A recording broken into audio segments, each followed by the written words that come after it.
တရှိတို့အဖို့မှာပမာဆုံးအခန်းဖြစ်တဲ့အခန်း26အခန်း26ကိုသွားမယ်နော်အဲ့တော့အရှိကိုကြည့်ကြမယ်နာနီ on thus ဆိုတာမြန်မာလိုလို့ပါလို့လေဆိုတဲ့အတိတ်ပဲပေါ့နော်ချို့စာကြောင်းတွေမှာဆိုရင်တော့အလိုက်တင်လေးပြန်တာပေါ့နော်အဲ့တော့ on thus ကိုဘယ်မှာသုံးမလဲဆိုတော့စာကြောင်းရေနောက်ဆုံးမှာ on thus ကအမြဲတမ်းရှိမယ်စာကြောင်းအလယ်မှာလည်းမသုံးဘူးရှေ့မှာလည်းမသုံးစာကြောင်းရဲ့အနောက်မှာပြောမယ်ဆိုရင် must နေရာမှာပေါ့နော် must ဒီနေရာမှာသုံးမယ်ထည့်ပြီးသုံးတာပေါ့နော်အဲ့တော့ on thus ကိုဟုတ်ပြီ on thus ကတော့ဟုတ်ပြီ on thus ကို water ရှိတော့ဘာနဲ့ကပ်မလဲဘာနဲ့ကပ်မလဲဆိုတော့ဒီမှာရေးပေးထားတယ် bus ဆိုရင် plain file e ဆိုရင် plain file နာဆိုရင် plain file water ရှိတော့ပုံမှန်ဆိုရင်နာကို plain file ပြောင်းဓာတ်ကပ်ရရနော်အဲ့တော့ဒီမှာကျတော့ဓာတ်နေရာမှာနာပြန်ရောက်လာတယ်ခါကျတော့ water ရှိတော့နာအတိုင်းပဲနာအကြည့်ချက်ကနာအကြည့်တဲ့ပုံစံအတိုင်းပဲဖြစ်နေတဲ့အတွက်နာဆိုရင်နာပြန်ထည့်လို့ပဲချက်မယ်အဲ့တော့ခုနောင်ဆိုလို့ရှိရင်နာကပ်မယ်နောင်ဆိုရင်နာလေးထည့်ပြီးတော့မှ on thus နဲ့ကပ်မယ်ပေါ့နော်ကဲအဲ့တော့ဒီမှာထူးခြားချက်က bus ဆိုရင် plain file e ဆိုရင် plain file ဒါကပုံမှန်ပဲ water ရှိတော့သိပြီးသားနာအကြည့်ချက်နဲ့နောင်နဲ့မှာနာပြန်ထည့်ဆိုတာထည့်ကြရမယ်ပေါ့နော်ဒီကမှတ်ရမယ်အဲ့တော့သူ့ကို on thus ကို water ရှိတော့ဘယ်မှာသုံးမလဲဆိုတော့အကြောင်းပြချက်ပေးတဲ့အခါမှာသုံးမယ်အကြောင်းပြချက်ပြန်ပေးရပါတော့တနည်းအားဖြင့် reason ပေးတဲ့သဘောပေါ့အဲ့တော့အကြောင်းပြချက်ပေးတဲ့အခါမှာသုံးပါအဲ့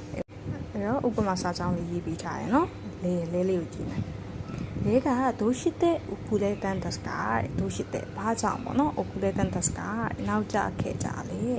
အဲ့ဒီမှာoculemusကိုသူကတာဖောင်ပြောင်းပြီးခဲ့တဲ့အနေနဲ့ပြောင်းပြီးတော့မှ on thus ကားလေးနဲ့ကလတော့ခဲ့တာလေးဖြစ်သွားတယ်နော်အဲ့ဒါလေးကိုသတိထားကြည့်အဲ့တော့သူကဘသူရှိတဲ့နာမည်ရယ် water ရှိတော့ဘာကြောင့်လဲဆိုတော့ကိုကအကြောင်းပြချက်ပေးရတော့မယ်အခါမှာ reason ပေးရတော့မယ်အဲ့ဟာကိုပြောတာပေါ့နော်အဲ့တော့အခါသူကအကြောင်းပြချက်ပေးမယ်အဲ့တော့ဘာစုက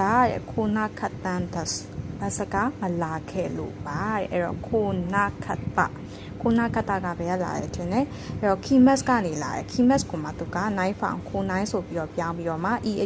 နဲ့ဆုံးနေတဲ့အတွက်သူက e ကိုဖြုတ်ပြီးတော့ခတ်တာလေးပေါင်းထားတာပေါ့နော်အဲ့တော့ခိုနာခတ်တာဆိုတာနောက်ချခဲ့ချလေးဆိုပြီးအတိတ်ဖောင်ဖြစ်သွားတယ်နောက်ထပ်အကြောင်းပြချက်ပေးလို့ရမယ်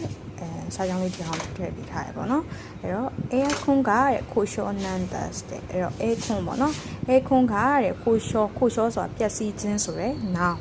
အဲ့တော့ noun ကိုမြင်တာနဲ့ water ရှိတော့ကနာလေးထပ်ပေါင်းရမယ်အဲ့တော့ခိုရှောနန်ဒတ်ပေါ့နော်အဲ့တော့ပြက်နေလို့ပါဆိုပြီးဖြစ်သွားမယ်အဲ့တော့ air ခွန်ပြက်နေလို့ပါဆိုပြီးအကြောင်းပြချက်ပြီးတဲ့အခါမှာသုံးတာပေါ့နော်အဲ့တော့ဒီပတံမှာအဓိကကြရမှာကကြတော့on thus ရဲ့တွဲနီပေါ့နော်တွဲတဲ့ဖောင်လေးအဲ့တော့ but plain file e ဆို but ဆိုရင် plain file e ဆိုရင် plain file နာဆိုရင်နာပြန်ချက် noun ဆိုရင် noun နာ on thus အဲ့ဒါလေးကိုအမြဲကြက်ထားရမယ်အဲ့ဒါလေးရလို့ရှိရင်အဆင်ပြေသွားပြီ